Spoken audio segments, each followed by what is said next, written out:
We want to talk a little bit about functional BC and disaster recovery versus just execution or just kind of planning. And a lot of the content that I've got here is going to be information that I've shared either with some of the blogs that we've had, maybe in some of the other webinars that we've done. But for those of you that don't know MHA very quickly, we've been around for 20 years, really with a focus on business continuity, disaster recovery. We really do the whole gamut of work. And one of the things I know that our CEO and owner, Michael Herrera, doesn't really like to talk about, but I think one of the advantages, especially in today's world, not only is Michael very well respected, but we are a minority-owned company. That's not what we focus on. But sometimes in this world, it's helpful to understand that. And of course, Michael is one of the top business continuity leaders in the country, and is very well respected. And we're grateful to have him as our leader. We go across a lot of different organizations. So I think that's one of the advantages, again, that MHA brings, as well as a lot of other organizations, but across the various different sectors, both small, mid-sized, very large organizations across all of that. So we're grateful for our customers and grateful for the clients that we have, but I think that also brings some really good impact and information that we're able to share and leverage that across industries, because sometimes not just looking at a specific industry, but taking information from other sizes of organizations, other cultures, can really help us as a team and as an organization work together. There's always good ideas coming out there. So I've used this in the past, and I really do like it. We often see that organizations have really, really good strategies for their continuity efforts. And they have great strategies, they have great processes, and they have all of these really good things. They're documenting and they're stepping through all of these various components. But then there are either small lapses, there are gaps that are out there that just aren't caught as part of the overall program. And so that old proverb, right, of for want of a nail, the shoe was lost. Without the shoe, the horse. Without the horse, the rider. The rider, the message was lost. The message, the battle was lost, and then the kingdom was lost. And so it all starts from it can just all start from the nail. And so what we want to kind of talk about today is how do we ensure that our business continuity disaster recovery programs are truly functional and not just in a place where it looks like they're functional, but if we really had to execute them, there would be potential issues. So when we think about resiliency, especially as we think in terms of technology, but also business continuity as a whole. Some of today is going to be kind of technology focused, but I'm also going to be throwing in some of the business continuity pieces as well. But in the end, we want to make sure that we have disaster recovery. When we talk disaster recovery, we really mean technology, right? The IT side of things. And then all these other pieces, whether it be end user technology and supporting of business functions, right? Well, we've seen that. And I think with this last couple of years, we've seen that kind of been addressed in terms of the ability to work remotely and do all of those things. But looking at the details around that, which we'll talk through. But obviously then we have the infrastructure. Single points of failure, we'll talk about that, both technology and people. Making sure that we're actually ready for a pandemic, supply chain or vendor, third-party issues are key as well. Looking at that as a whole, not just necessarily looking at what is my company going to do, what are my people going to do, but expanding it out to all of our other parties as well. And if I might make one comment about pandemic at this point in time, there are many organizations who are saying, we have solved our pandemic issue. We have a pandemic plan, it's rock solid. When in reality, they've got a really good alternate work strategy or adjustment of work strategy. There are some organizations that truly did have a loss of resources, and obviously we're always concerned about people. But a lot of organizations, even during this pandemic, did not lose anything. What they did lose was they had to adjust how people worked.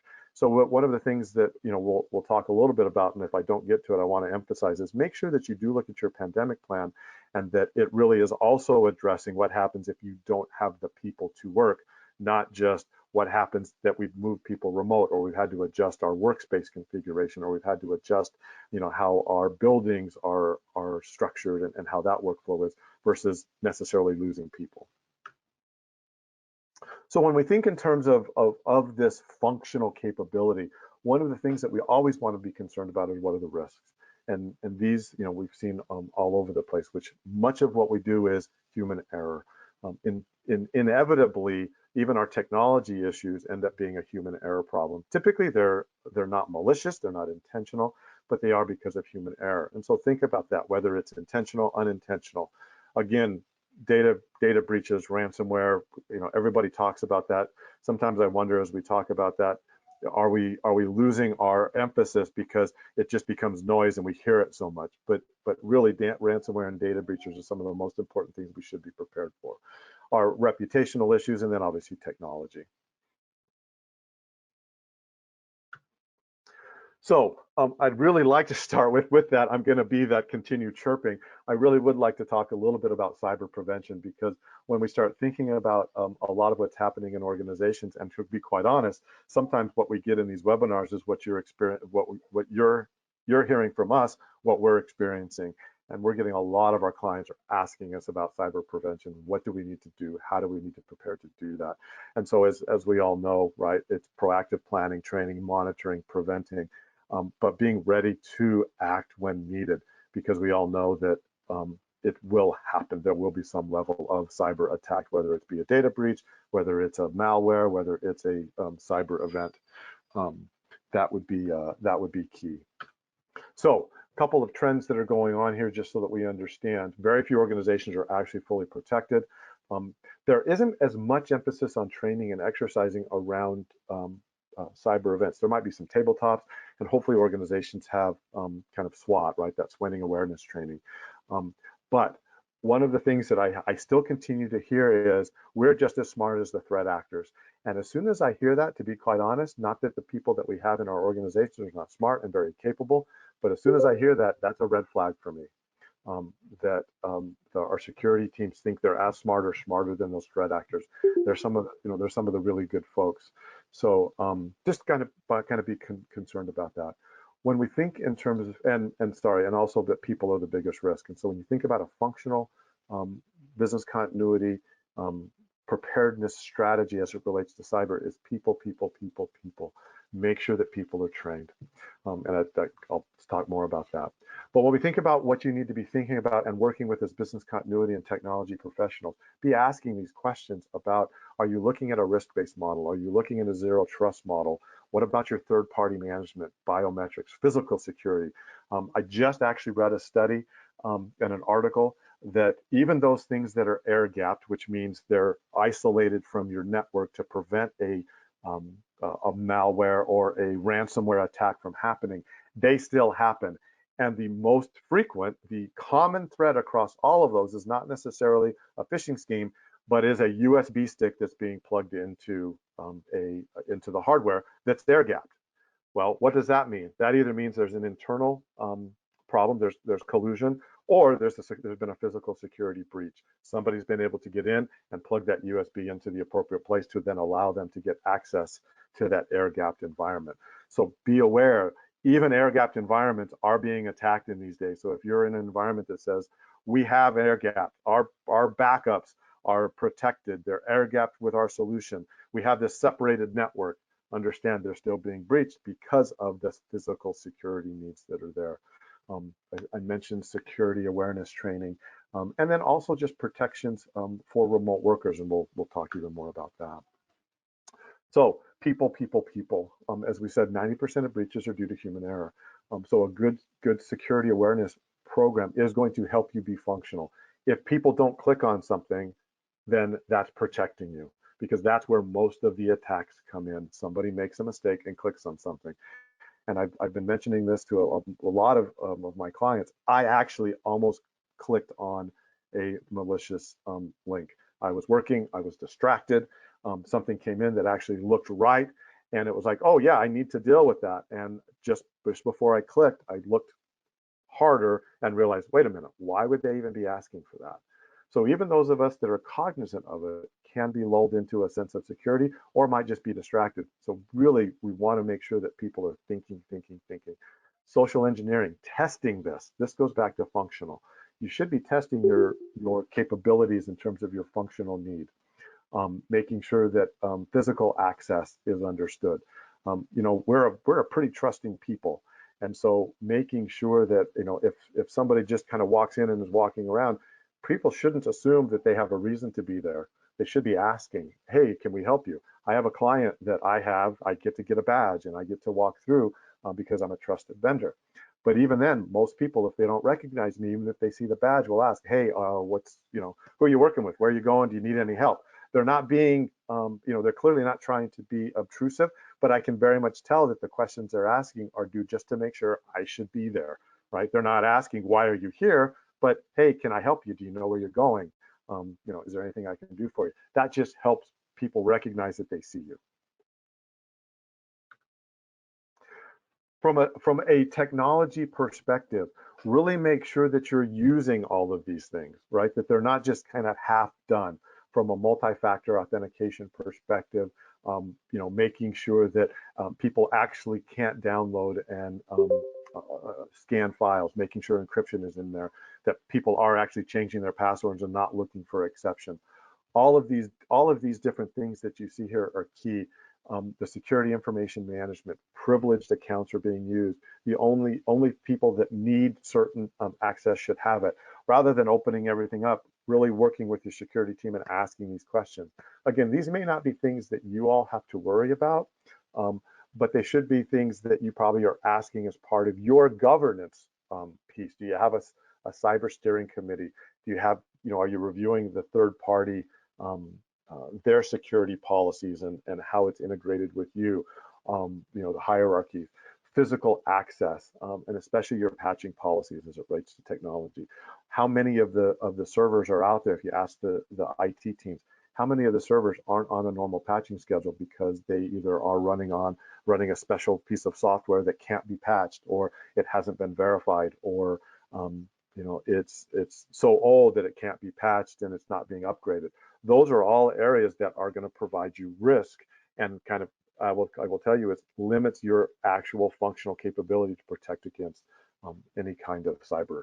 So really looking at what those exceptions are going to be really key, and taking a hard look and making sure that they don't just live out there for years, or an exception that goes this quarter remains an exception for the next 3 years. Really looking at those exceptions and understanding why, wherefore, and those exceptions should be repeated and consciously reviewed. Don't want to spend a lot of time here on this, but really isolating networks and making sure that we understand what they are. This is a lot of work, and this is really more just something to be kind of cognizant of when you think in terms of, is my protection as functional as it can be? And this is really the security team and maybe your network team responsibility. But these are some things that you can ask about. Do we have this in place? Do we understand, what the segments are, the number and types, the control points? What kind of access controls are really in place? Are they up to date? Are there exceptions in place that we have let things go through? Again, the exceptions are really what are going to hurt us, and those things, as opposed to just the normal updates and protections that we have there. Making sure that your team is using those tools to analyze and compare the different segmentations. If you have just one big network, that is somewhat of a risk. It's really getting down to where we're segmenting things off, even if it's logical. So only people that need to get to certain aspects are there. For example, if you access an application, you don't need access to where the database servers live. The applications and the application layer is talking to the database. There's no reason to do anything else there. So have some of those conversations with your IT team and make sure that they're segmenting the various components of the environment appropriately, so only those people that need access would have access to those. So third parties, when it relates to risks and needs, especially around cyber kind of attacks, is your third parties that you're using for consultants or staff augmentation. Do they have the same access as employees? I have access through just for the work that I do for email for certain of my clients, but that's really about it. Or that might be very limited to just certain aspects of Teams or whatever it may be. I don't get access to just the whole network. So making sure that your consultants and staff are limited. Automating, automated notifications for technology. This is something that as when I was managing infrastructure teams, our infrastructure would automatically phone home. when there's a problem. That's great. It was wonderful because then our infrastructure and our vendor rep would show up at the door saying, hey, we've got notice that these components have failed. I'm here to replace them. That's all well and good, but that's also a connection that's always up and functioning. So is that something that needs to be restricted and only turned on at certain times to send those notifications on, for example? Do you have trusted service providers that are accessing technology without any kind of monitoring? And that does happen. And then, one of the key pieces, is also what about information that could be taken or leaked? Do you have outside counsel, outside consultants, anything like that, that they have access to your information? You're sending it to them, whether it be through email or whether they just have access to those documents. And what are their protections? So when you use a company like MHA, and we've got an NDA in place, but how are we ensuring that we're protecting your information? Or are we only using it on your environment? How do we protect it on ours? Again, those are really, really key, especially as more and more people have access to your systems. That's a way for people to get in. One of the big occurrences this last year was, the SolarWinds issue. So the attackers are now going to vendors and they're trying to get in. And then because those vendors have access into other customers, they're using that as the backdoor to get in. So when we think in terms of just kind of some prevention and thoughts, right, make sure you're thinking about your people, very much functionally. And this can be really hard when we think about cyber attacks and everything else. But what are your potential risks and insider threats? Again, this might be not something you think in terms of, well, how does this help me be functional? Well, the reality is understanding who may be a risk is really going to help you, take the appropriate action if necessary. Make sure for sensitive access. Make sure that there are people who are being trained and they have repeated simulated failures through maybe your security awareness training, and there's somebody that's constantly clicking on those links, right? That's really an area that you need to focus on them as opposed to just big picture. The way I kind of look at this is now into the details. Now that we've got a lot of the big picture pieces in place, where are our specific individual threats? And there could be people that are like that because, again, somebody clicks on a link, that only takes one, and now they're in. Making sure that you look at your specific industry, your specific organization. Do you have any cyber events? Do you even know about them, right? Does the security team or the network team, do they know about it? And are they sharing? Hey, we actually were attacked, but we were able to shut it down. So that information doesn't need to get out to the whole organization, but the appropriate people do know so that you can be looking at things. Ensuring that your third parties they are ready. They are protected. They're at a lower risk as possible for them impacting you, making sure that, especially the technology providers, SaaS providers, these cloud providers that we use, what are their protections, especially as it relates to data? And then as you start thinking about access, right, this whole thing to zero trust is going on. But I will tell you, zero trust is a lot of work. This isn't something that gets done in months. It's really a completely change in the thought process and architecture of networks. So if your teams are starting to think about that, it's a great thing. It's a wonderful way to help protect you, but it is very much a cultural shift, and it's a longer-term technology and architectural push.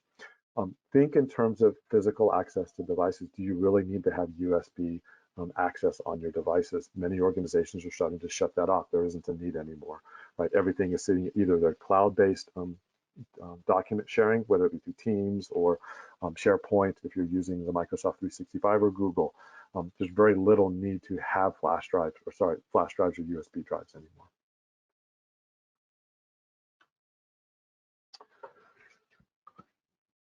So when we start thinking about the cyber side, and this can also be for just a disaster recovery technology position as well, is understanding both shutdown and recovery situations. Being able to shut down quickly and in a controlled manner really helps you in your recovery position if you need to, especially as it relates to cyber. If you can get things shut down and you know where things are, it's going to help you isolate, contain, and remediate much faster. So there's kind of two situations. Do you have a quick shutdown, and do you have a controlled shutdown, both of which may be necessary? But you want to make sure that there are checklists for both of those options, and an understanding that the dependencies are there so that they don't have to be thought of at event time. I can almost guarantee you that if you asked your IT team right now, if you had to shut it down really quickly, could you do it? The answer will be yes, but do you know all the dependencies? Do you know what could happen? Do you know, and do you have a checklist? Many do not. So are there things that have to be manually disconnected? Is there anything that, from an isolation perspective based on network segmentation that may have to be in place? Are there scripts that either have to run, need to run, or should run? And then what about any kind of imaging as part of shutdown? Cloud access. Is there something there that now impacts? Because you've shut down here, your cloud access goes away. For example, Microsoft 365. You start shutting everything down in your data center. There are architectures such that in order for the Active Directory on the Microsoft side to work, it actually talks back to a component on-prem. And if that is the case, it will no longer work. And so even though you say, I've got M365, it still won't work. You won't be able to log in. And understand the estimated timeline and don't overestimate the capability. If somebody says that's only going to take 5 minutes, I usually double, triple, right? Because nothing, very few things actually take 5 minutes. And then understand, what does reality mean? What happens on all of those shutdowns? And then from a recovery perspective, again, all of these detailed checklists. One of the things that we're finding, especially is if you start having to recover, what about your end devices? That's one thing I really want for you to consider from a functionality perspective, because all of our data centers and all of the work and all of our cloud services and all of that's great. But if we don't have a computer to access them, it doesn't matter if they're functioning or not. So in the end, one of the most functional pieces that you need to be concerned about is, do people have an end device that they can access and use in order to access the application systems and tools that they need? If not, any other recovery or any other aspect does not matter. And is there authentication in place to allow them to access those things? That's one of the first things that we're now looking at with organizations when we do a DR assessment. Great, can you recover your data center? Great. Now, what about all of the people, and what happens if they leave their laptops? How quickly can you get them a new laptop? How quickly can they use a different phone? How quickly can they get something else? Because again, that's really the hard dependency.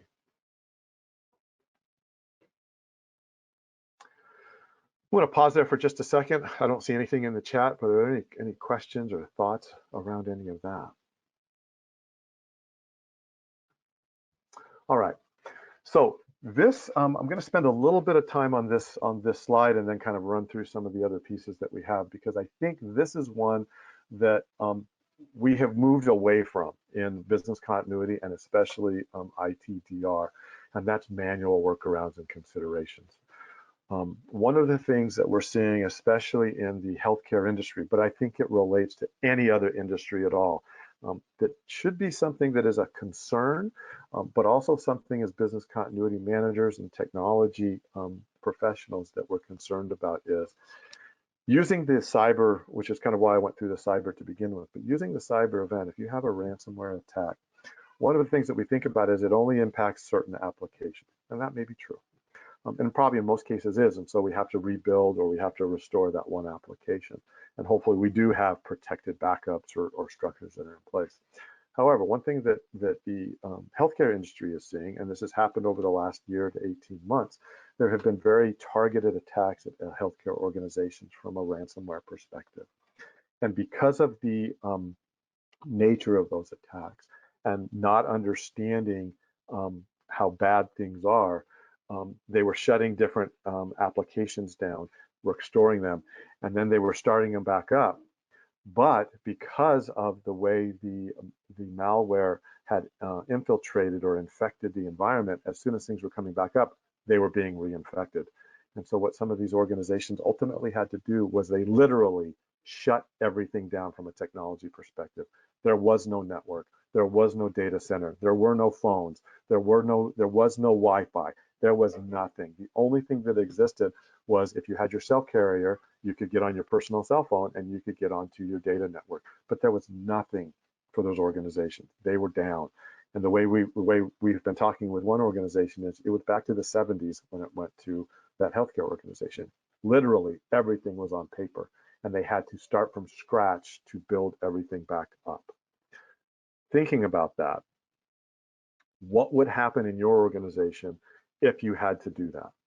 if you literally had to take your entire technology stack down and there was nothing there. Not our typical, hey, we still have authentication up and we still have our base infrastructure, we still have all of that, and we're going to start recovering systems. It was, you have to go look, is all of our infrastructure still safe? I've got to rebuild my servers, I've got to rebuild my network, my authentication layer. Everything is coming up. And those organizations took between 2, 3, 4 weeks to finally get up and functioning again with all of their applications, some of which are still getting some of their less critical applications up. And so that's the kind of the context around, do you have manual workarounds that are in place?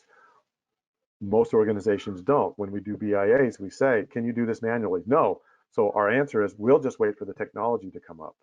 Well, what happens if it takes longer than your RTO to come up because you've had to start this from scratch? So one of the things that we're highly encouraging you to do from a functional business continuity perspective, and even in preparation for DR, is look at those shutdown procedures that I just talked about. But how would you run your organization manually without technology for up to 2 weeks? If you can't, and maybe there's certain things that absolutely can't be done, that's fine. Then you're going to want to look at what preparations and plans and alternate solutions that I'm going to keep separate do I have in place. Maybe it's phones, maybe it's a notification system, any of that. But you need to look at that and don't assume that, well, everything's in the cloud, so it's going to work, right? Because everything, in order to get to the cloud, is probably dependent on your network. And if your network is down, you may not be able to get to the cloud. Some things you may, if it's, if you can get to it from your personal internet, great, it still may be there. But certain things are using SSO these days, right? Where we're making it convenient. So I just use my my organization's user and password, and I'm authenticating through that to get to these cloud solutions. Well, if that's not there, that won't work either. So think about some of those very critical pieces. Payroll. Don't just assume that you're going to make the last pay period. That might be good once, but what happens if you have to do that 2 or 3 times? Getting that covered, depending on your staff. If it's a large hourly staff, that can be problematic. How do you pay staff if they're furloughed? Those kind of things. Runners you might need. What happens if you are in this manual mode and you've got to start moving paper around, or you have to start moving information around, even if it's electronic data that you have access to, but you can't ship it anywhere. Consider runners.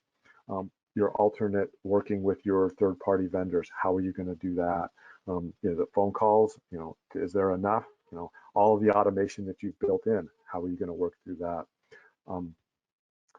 Any kind of downtime devices that you are going to make sure are available so that you have reports or certain data or documents that you can print out.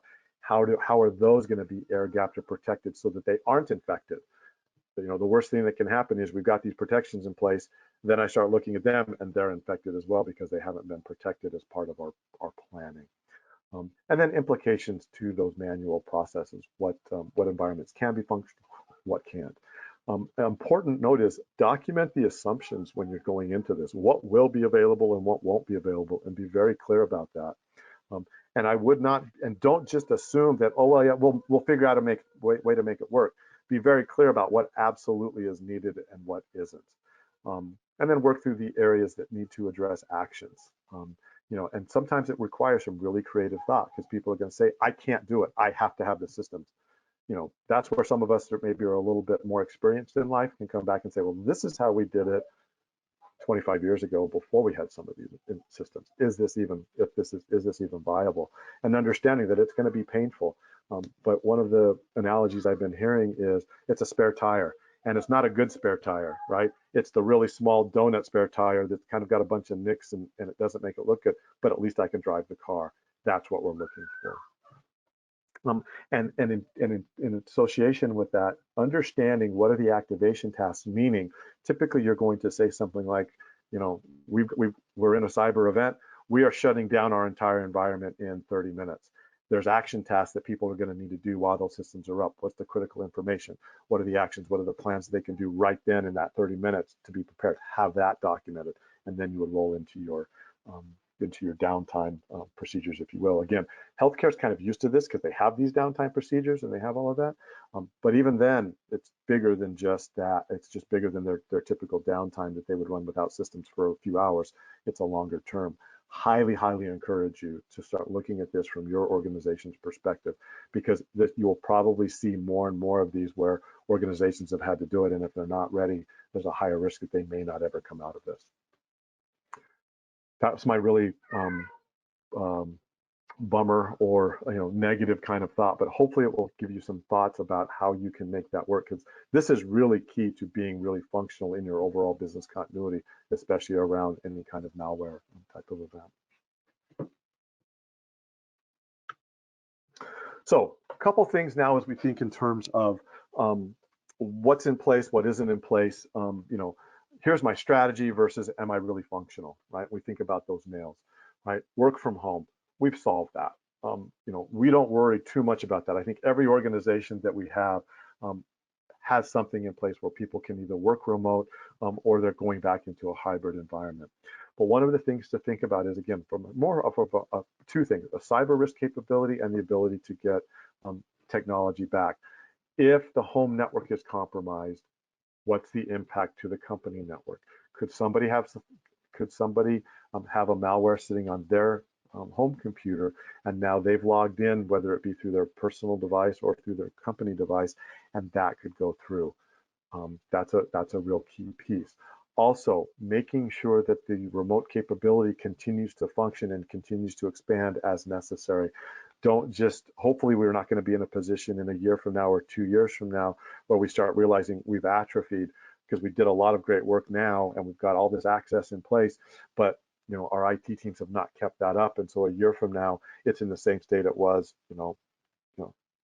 in early 2021, but we've increased staff, we've done all of that, but because we've gone back to a hybrid mode, we haven't needed it as much. So just kind of looking at that whole work from home is going to be really key. ITDR. This one is really, very consistent. And when we think in terms of functional DR capability, right? Often our IT teams say, we have a great strategy, and they do, and they have really good technology in place. And, everything is absolutely protected. Well, what everything actually means is the stuff that we test on a regular basis. We know that's protected.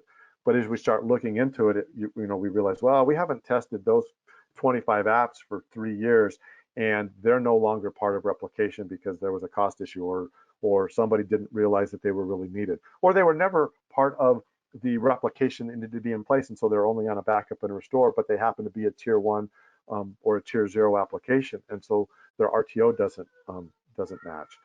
All of those things. So it's really looking at that from the IT perspective. Are all the necessary functions, servers, needs in place?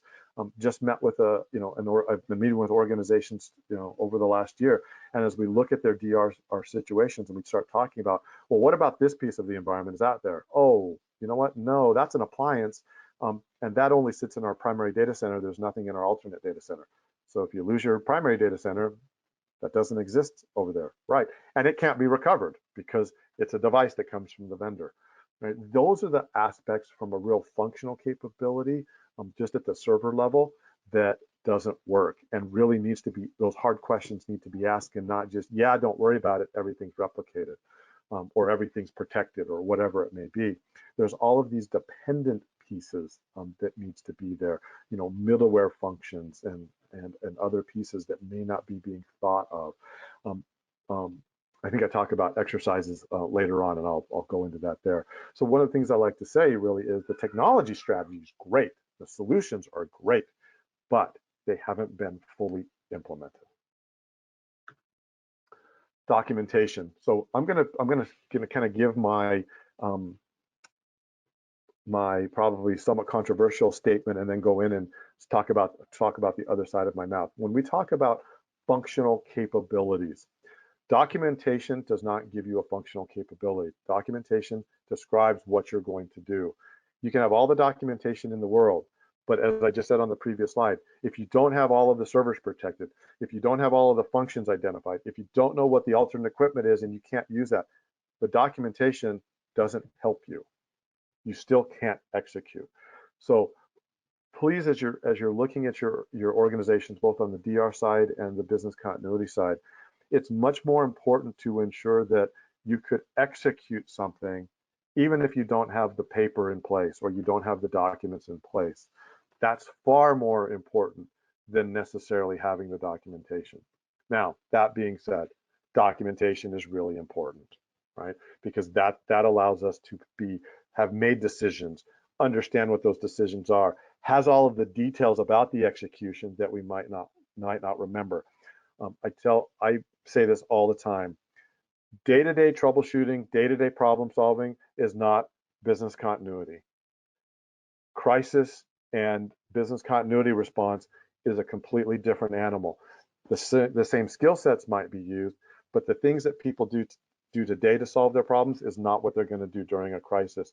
And the documentation key is having that information. There's predefined decisions already made so that you don't have to think about it. The steps that need to be taken that aren't always thought through, or they're not done on a day-to-day basis, are there so that mistakes aren't made. That's the key to this documentation, whether it's a DR plan or a business continuity plan, right? The order of operations, the dependencies, or only primary team members really understand what needs to be done, and all of a sudden they're not available or they're part of the crisis, and now secondary, tertiary people have to do it, but the documentation is so high level that they don't understand what that is, or it might even just be incorrect. Also, where your documentation is kept may not be highly available. The example that I just used, right? If you lose your access to Teams or you lose access to SharePoint where people keep all of that, what are you going to do, right? If part of the problem is your authentication and that's required to get there, right? In most cases, it's going to be fine, but you need to be thinking about what is this other scenario that could happen, and am I ready for that as well? Another real key piece is often I still see that plans are more audit level documents. They're not execution focused. They're very much, auditors love to see them because it has strategy and it has the whys and the wherefores. And this plan is here in order to prevent us from having an event. And the first 10 pages of the document are just narrative. And then there might be some executable, or the executables mixed in with some of the narrative. We think it's very important to be very checklist based and very execution based. Now, I'm not saying that that audit level information or some of the reasons and some of the narrative aren't important, but I would suggest you put it at the bottom of the document. The first thing, if you need to execute this document, you want to open up and go, what do I do first? Step 1, X, not here's why the document's important and here's the scope of the document. Too late. If you have to read that at event time, it's too late, right? We want to get right to what we need to do. And as we kind of said, sometimes this documentation is just to meet a requirement, not to ensure that they're truly functional and usable. So from a technology perspective, just make sure that your tier 0 services are really in place and they are redundant. Tier 0 services are those things that have to be highly available. Make sure that everything actually is in place, from authentication to security monitoring to remote access. I still, like I said, it's less of an issue now with remote access, but I can see that kind of going down as we start seeing, oh, we don't need all of those licenses for remote access because we're, 50% of our folks are in the office now, so there'll always be 50%. And then all of a sudden we have to move everybody remote again, and we've lost those licenses. So something to be concerned about. Also, being able to manage those devices remotely because they're out there, continuing to do that. This is really key. If you're not highly available in these type of situations, you probably are not going to be functional because everything else is purely and totally dependent on it. So really making sure that there aren't any gaps.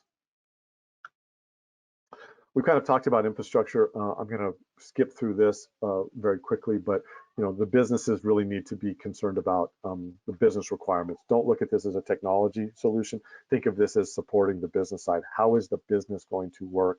Not just what technologies do we have up and functioning. It really needs to roll down from the business down into the IT teams. I think I've hit the IT technology pretty well, but capacity, training, access restrictions, device resiliency, right? Can I get the devices that I need quickly? Do I have to walk in? Do I have to send it back? And now I'm out of having an end device for a week because I've had to send it back and they're sending me something else, right? Data protection on those devices. How do I make sure that that isn't lost? How do I make sure that those pieces. So making sure that that data protection across the board, especially as people are working at home, right? People are going to walk in, family members could be sitting at the table working, and all of a sudden there's PII information, or there's PHI information, or there's just proprietary information that people don't need to see, but it's out there, and somebody could just kind of be looking over the shoulder, and it's information that they have no business looking at. Be cognizant of that as well. Third parties, making sure that all of their procedures are in place just as yours are, because you're now dependent on them. If they're not there to function, you're probably not going to be functional as well, especially single source vendors. I can't tell you how many times I walk in and we start talking about, well, yeah, we have this one vendor, and if they're not there, there is no other vendor. I can't get another vendor on in 6 months. Well, it doesn't matter that there's an alternate. 6 months is too long, whether that's a supplier or whether that's a skilled service provider. How are you going to ensure that if they're not in place, you can work around them, or that they will be in place because they're so tied to you, especially during an event, if they're also part of that same event, whether it's a localized event, a regional event, whatever it may be. Making sure that you understand additional services that your current vendors have that you may be able to pull from, even though you're not using them. That can be a really important part of your documentation. And then just understanding alternate vendors who can support you, especially if there are single points of failure, but also being prepared to execute and have some level of agreement with them.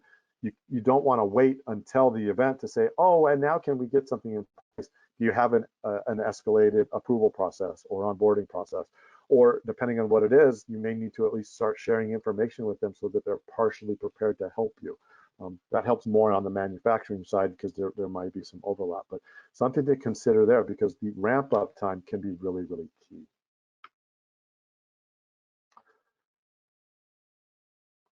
When we think in terms of kind of mock exercises, that's the whole piece. Testing should not be about mock.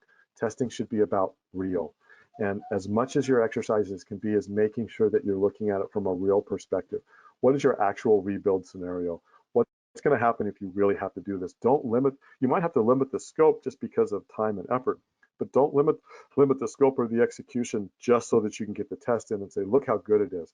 I was just having a conversation today with a company that I work with, and one of the things that they do is they have pre-tests before the actual test so that the test is successful. I said, well, that's kind of meaningless because then when we walk into the test, it's like check, check, check, check, check. But it turns out they had to fix 15 things before this thing worked. I want to know what these 15 things were, because if this had happened the 2 weeks before the exercise happened, this is actually what we would have experienced. So the tests end up really being not very useful because they're viewed as I have to pass them. A test should be about finding gaps, finding understanding, and then fixing them. And so making sure that you're using, these tabletops can be really helpful, actual simulated recovery. But I can tell you from a tabletop perspective, sometimes you're going to find more gaps there, and you're going to be able to go through and identify and fix those gaps from the tabletop than if you're just worried about doing a simulated recovery because you're so worried about executing that function and you planned it so well. But sitting down on the tabletop, you can start working through the scenarios and working through. It's like, well, that's not in place. Wait a second, what if that happens? And now you're going to identify the gaps. I think we've talked about people, training, and single points of failure. I'll leave this so that when you receive the slide deck, you'll be able to look at it. But make sure that you're looking at all of those things as well. This was more third party. I just had all of that. So when we start thinking about the recovery strategies, right? Really look at the areas that may look good, but actually has some potential functionality gaps. So just because it looks good, dig deeper. And that's really the message here. Dig deeper in everything that you do. Look at end-to-end type of functionality testing. Really look at, if I had to do this, would it really work? Ask people truly, are you comfortable that we could recover, not just that we perform tests? Make sure you include outside people. If you have other locations, if you have other vendors, people, include them in your tests that you can look at. And then make sure that you're looking at every level of your staff across the board. Do they know what their role is? Do they know what they would do? Do they know where the documentation is? Do they know even what the strategy is? Especially more ad hoc type of either testing or reviews. Don't let people be ready. When I sat down with a current state assessment and talked to somebody and they said, He said, well, if we were more prepared, we could answer these questions. It's like, well, I didn't want you to be prepared because I need the honest answer, right? I don't need you to go fix something. So kind of quick ad hoc type of things can be really helpful. That's what I have. We have a few minutes left. Are there any questions that anybody would like to bring up? Anything they would like to add?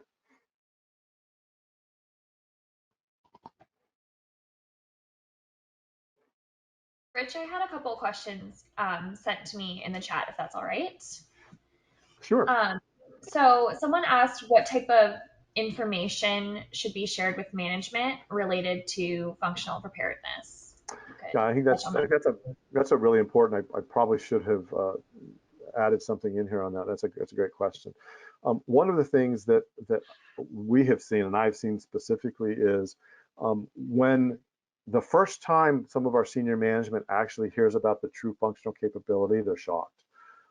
And so I would say you really need to be honest with what the actual capability is. What are the gaps? What's in place? Not just, hey, we have all these green tests, or hey, look at the number of plans that we've developed, right? That's good. That's data, right? That is not the result of a functional program. That's things that you need to do to have a functional program, but it doesn't indicate a functional program.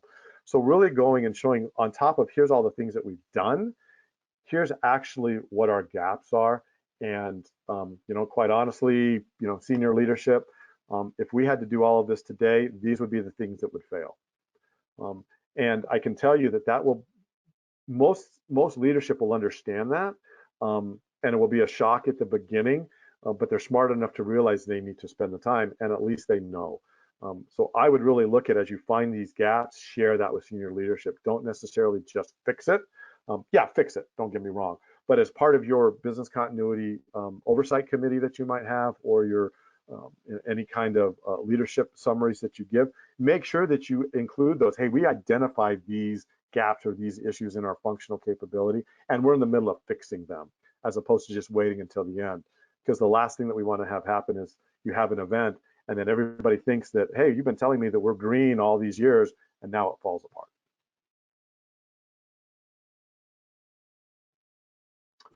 Thanks, Any Rich. other questions? Yeah, I had two more, if that's all right, that were sent to Sure. me. Would you mind touching on how the risk assessments integrate with functional preparedness? Yeah, I think, when we think in terms of, often we see, I shouldn't say we see, but often it happens. We do these risk assessments and then we go off and we do our business continuity or ITDR. When in reality, the risk assessments, hopefully, well, the risk assessment should not drive what we do. The risk assessment should indicate what are the things that could cause us to have a business continuity event or an IT outage event, right? So one of the important things is understanding how those risks fit into the potential outage scenarios. Hopefully all of your business continuity plans, DR plans, everything that you do is based on the result of, or the impact of, not the why, right? Does it matter that it was a snowstorm? Does it matter that it was a ransomware? Does it matter that it was this? No, what's the impact? Oh, well, these systems are down, or I have to relocate my building, or these people can't come to work, or that's what you're planning for, not necessarily the why that it happened, but what happened, right? And so those risk assessments should help you understand from the standpoint of likelihood of things occurring so that you can put the appropriate plans or preventions in place. You might not be preventing the risk, you may be, but you may also be changing the way your plans work. So they really do integrate together. But sometimes we see some of these risk assessments are really just kind of then ignored, or they're used by insurance, right, to come up with a policy, as opposed to driving them into saying, are these going to help me make different functional changes in my plans because of the potential things that are specific to my organization? Are there any other questions that anyone came up? Hopefully you found this. I hope it drove some thought.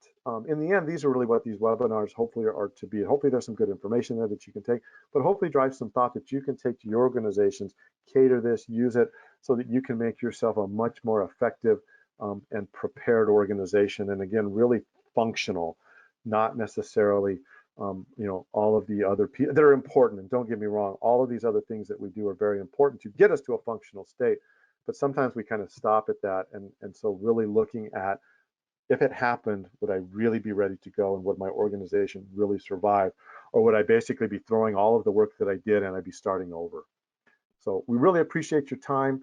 We always do. If there's any questions that you have about anything related to business continuity, disaster recovery, I probably should have stayed up front for those of you that, if you look on my bio, I do both sides, the business continuity side, but also the disaster recovery. I help lead up to actually the technology practice.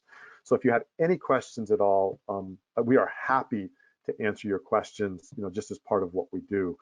But with that, I will let you all go. Again, if you have any questions, the presentation will be downloaded. It'll be available on our website. The audio of this will also be available, will be sent to you so you can review it. And again, if anything comes up, please reach out. I love to talk with y'all. It's one of my favorite things. And hope you all have a great day.